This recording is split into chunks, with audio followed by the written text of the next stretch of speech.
Chemistry के part 5 में उष्मा ऊर्जा बतला रहे हैं, थोड़ी सी जानकारी दे रहे हैं जिससे काम चल जाएगा। क्योंकि हीट एक अलग चैप्टर है, फिजिक्स का है, इसमें इसलिए आवश्यक है। आप पढ़ोगे बॉइलिंग पॉइंट, क्वथनांक पढ़ोगे, इसमें इसकी आवश्यकता होगी।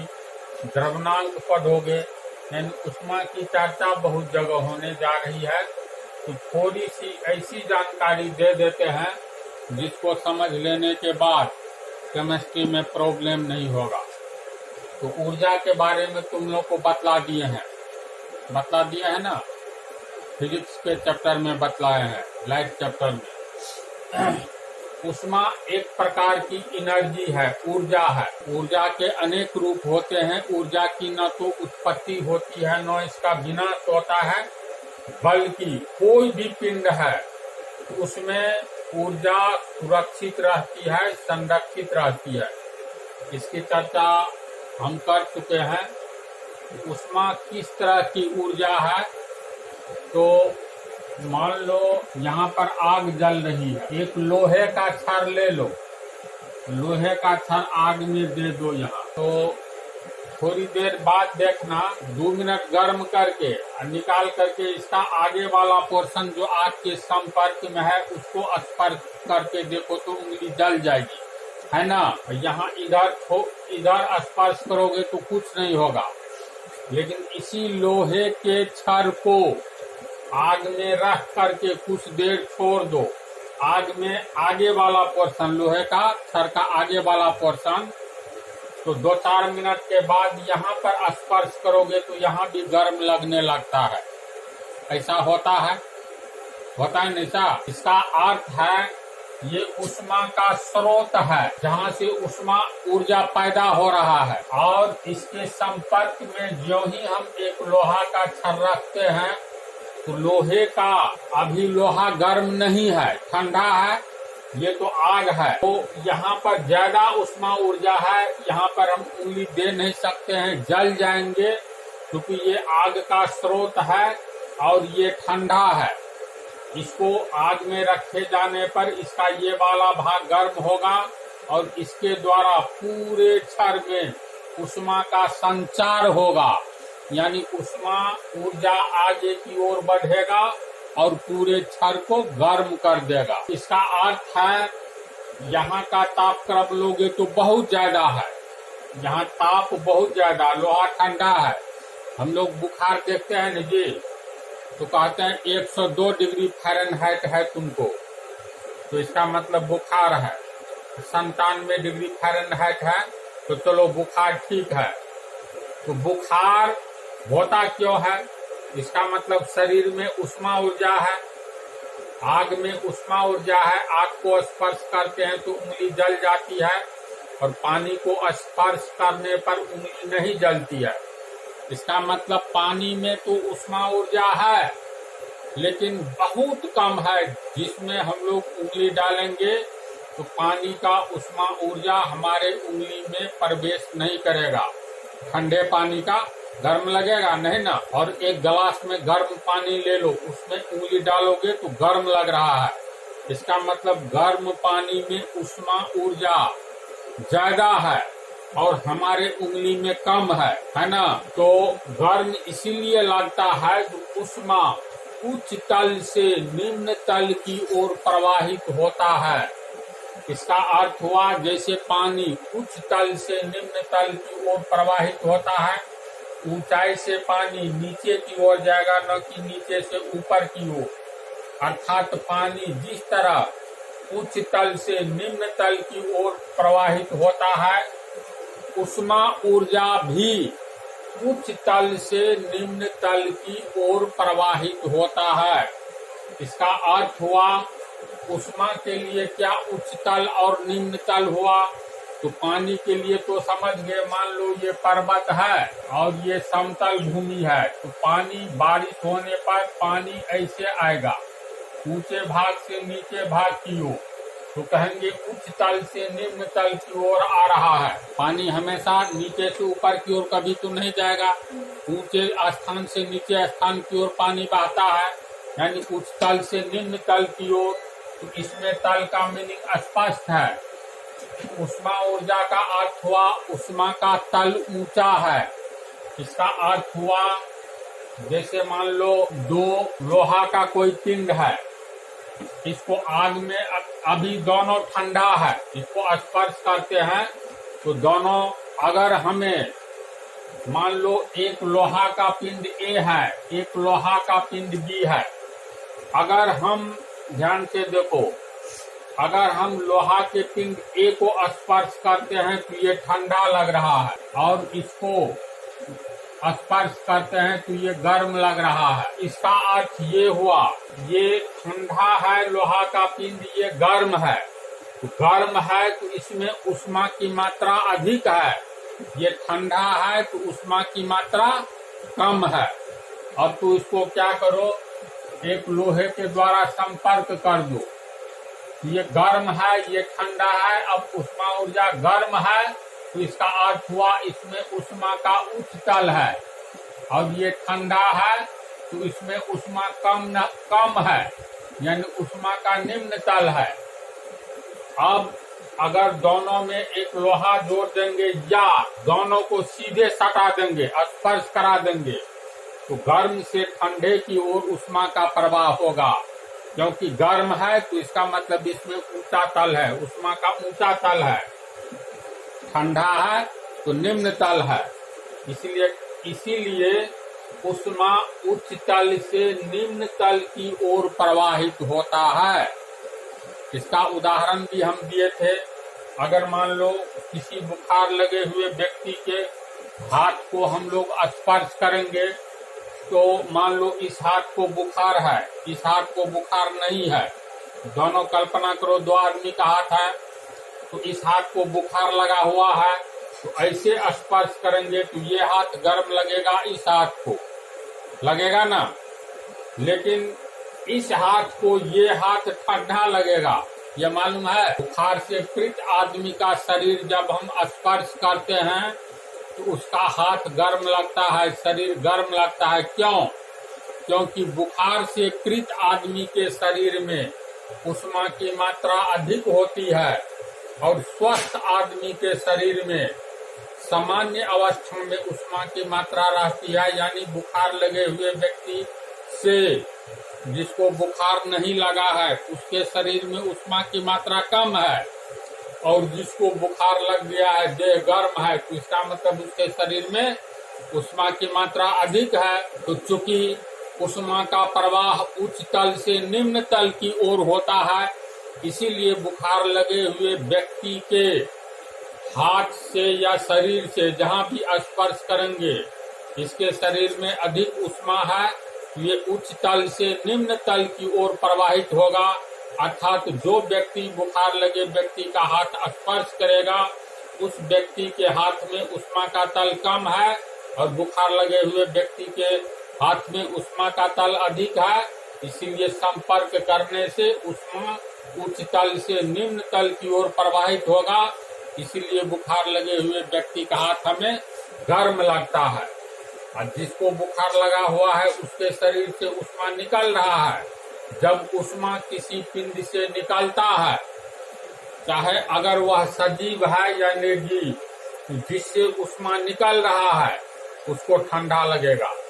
हम लोग को ठंडा इसलिए लगता है जाड़े ऋतु में, क्योंकि जाड़े ऋतु के समय में हम लोगों के शरीर में उपस्थित उष्मा, हम लोगों के शरीर के चारों ओर के वातावरण में जितना उष्मा रहता है, जितना उष्मा का तल होता है, उससे अधिक उष्मा हम लोग के शरीर में रहता है, और इसीलिए उष्मा तो उच्च तल से निम्न तल की ओर निकलेगा। जाड़े के टाइम में हमारे शरीर में उष्मा का उच्च तल होने के कारण हमारे शरीर से उष्मा ऊर्जा निकलता है, इसीलिए हमें ठंडा लगता है। और गर्मी के समय में हम लोग को गर्म लगता है, धूप में छाता का सहारा लेना पड़ता है, पंखे की तलाश करते हैं, छाया की तलाश करते हैं। क्यों? क्योंकि वातावरण का तापमान, वातावरण में उपस्थित उष्मा की मात्रा अधिक होती है और हमारे शरीर में कम होती है, अर्थात वातावरण में ऊष्मा का तल ऊंचा होता है और हमारे शरीर में ऊष्मा का तल नीचा होता है। ऊष्मा उच्च तल से निम्न तल की ओर प्रवाहित होता है, इसलिए वातावरण से हमारे शरीर में जो निम्न तल है, तो हमारे शरीर में निम्न तल होने के कारण ऊष्मा ऊर्जा प्रवेश करने लगता है और इसीलिए हमें गर्मी में गर्मी लगती है। तो गर्मी में गर्मी क्यों लगती है, जाड़े में जाड़ा ठंडा क्यों लगता है, ये कारण समझ गया। इसका अर्थ क्या है, ऊष्मा किस तरह की ऊर्जा है। ऊष्मा एक ऐसी ऊर्जा है जो उच्च तल से निम्न तल की ओर प्रवाहित होता है, अर्थात उच्च तापक्रम वाले पिंड से निम्न तापक्रम वाले पिंड की ओर प्रवाहित होता है। क्या, तो परिभाषा इसका लिखते हैं। ऊष्मा ऊर्जा समझ गया। दूसरा है ताप या तापमान का मात्रक भी बताना। ऊष्मा का मात्रक क्या है, जैसे मान लो ऊष्मा भी एक प्रकार की ऊर्जा है ना। तो ऊर्जा का मात्रक है, यूनिट है SI यूनिट जूल। देखो ऊष्मा भी एक प्रकार की ऊर्जा है। ऊर्जा का ये फिजिक्स में बताएंगे, ऊर्जा का SI यूनिट जूल होता है और ऊष्मा ऊर्जा होने के कारण ऊष्मा का भी SI मात्रक जूल ही होता है।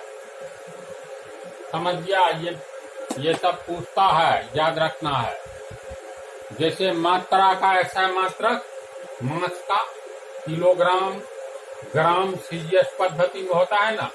समय का सेकेंड, ऊष्मा का जूल। अब हम लोगों के शरीर में ऊष्मा ऊर्जा नहीं रहे, देखना बुखार अगर आ जाता है 98.6 डिग्री फ़ारेनहाइट स्वस्थ शरीर का तापमान होता है। अगर इससे ऊपर है तो शरीर में ऊष्मा ऊर्जा अधिक है, जो घाटा करेगा और कहा जाता है बुखार लग गया।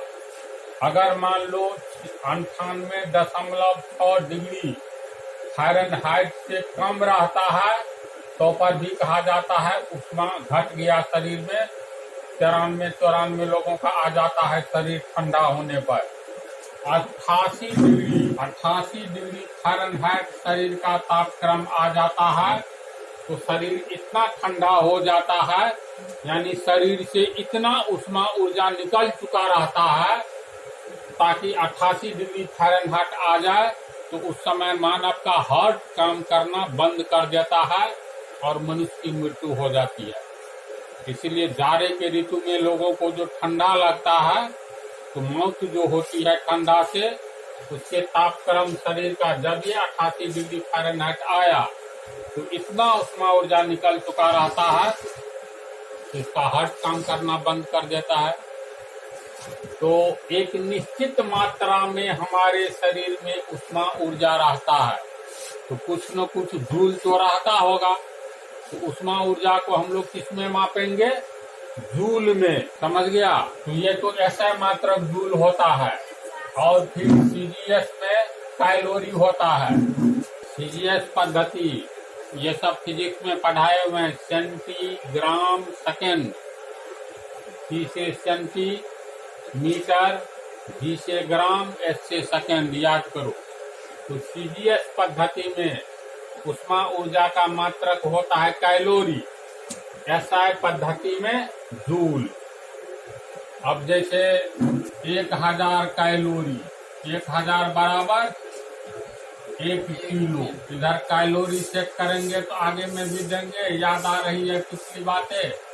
1000 कैलोरी बराबर 1 किलो कैलोरी। तुम लोग पढ़ोगे, बायोलॉजी में बताएंगे। जब हम लोग भोजन करते हैं तो भोजन का अंतिम रूप से पचे हुए भोजन का विखंडन हमारी कोशिकाओं में होता है और इसी से निकलता है एनर्जी, ताकत, जिससे हम लोग कोई काम करते हैं, साथ में मिलता है। ऊष्मा ऊर्जा भी उसी से निकलती है, ऑक्सीडेशन होता है और यही ऊष्मा ऊर्जा हमारे शरीर को गर्म रखती है। तो कोई भी भोजन करते हैं तो हम लोगों को ऊर्जा मिलती है। ऊर्जा के अनेक रूप होते हैं, बतलाए हैं ना, तो जिसमें एक उष्मा ऊर्जा भी हमारे शरीर को मिलती है और कार्य करने के लिए यांत्रिक ऊर्जा, मैकेनिकल एनर्जी। तो हर एक भोजन का कैलोरी फिक्स है। जैसे मनुष्य को कितना कैलोरी भोजन लेना चाहिए, तो अलग अलग तुम लोग को सोशल साइंस में बतलाएंगे। जैसे पोवर्टी लाइन APL और BPL होता है ना, नाम सुना है। APL का मतलब हो गया एभव, P से पोवर्टी, L से हो गया लाइन। एभव मतलब ऊपर, पोवर्टी मतलब गरीबी, लाइन मतलब रेखा, गरीबी रेखा से ऊपर। एक होता है BPL, बिलो पोवर्टी लाइन, यानी बिलो मतलब नीचे, गरीबी रेखा से नीचे। जीके की भी बात है, इकोनॉमिक्स की बात है। मुख्य रूप से किस व्यक्ति को हमारे देश में गरीबी रेखा से ऊपर रखा गया है, तो गरीबी रेखा से नीचे। तो जो व्यक्ति, हमारे देश की बात है, 1900 किलो कैलोरी से लेकर के, मतलब जो व्यक्ति 1900 किलो कैलोरी से नीचे का भोजन करता है, इसको BPL में रखा गया है, समझा। 1900 किलो कैलोरी से ऊपर भोजन जिसको मिलता है, उसको APL में रखा गया है। ये हम इकोनॉमी बतलाएंगे। इसी के आधार पर गरीबी रेखा और अमीरी रेखा का विभाजन किया गया है, below poverty line, above poverty line. तो 1000 कैलोरी बराबर 1 किलो कैलोरी, इसका भी मीनिंग लिख लो। तो उसमें मात्रक याद रखना, SI पद्धति में जूल, CGS पद्धति में कैलोरी, और 1000 कैलोरी बराबर 1 किलो कैलोरी होता है। चलो इतना को उतार लो। तो अभी बतलाए तुम लोग को 1 किलो बराबर 1000, ये तो पहले पढ़ाए हैं। 1 किलो कैलोरी बराबर 1000 कैलोरी। अब देखो, 1 कैलोरी उष्मा ऊर्जा का मात्रक, जूल भी है, कैलोरी भी है। ये CGS पद्धति में है और ये SI पद्धति में है। 1 कैलोरी वेरी इंपॉर्टेंट काम आता है ये फार्मूला सब हिसाब बनाने में। 1 कैलोरी बराबर इतना जूल, इसीलिए 1000 कैलोरी कितना जूल होगा, बोलो।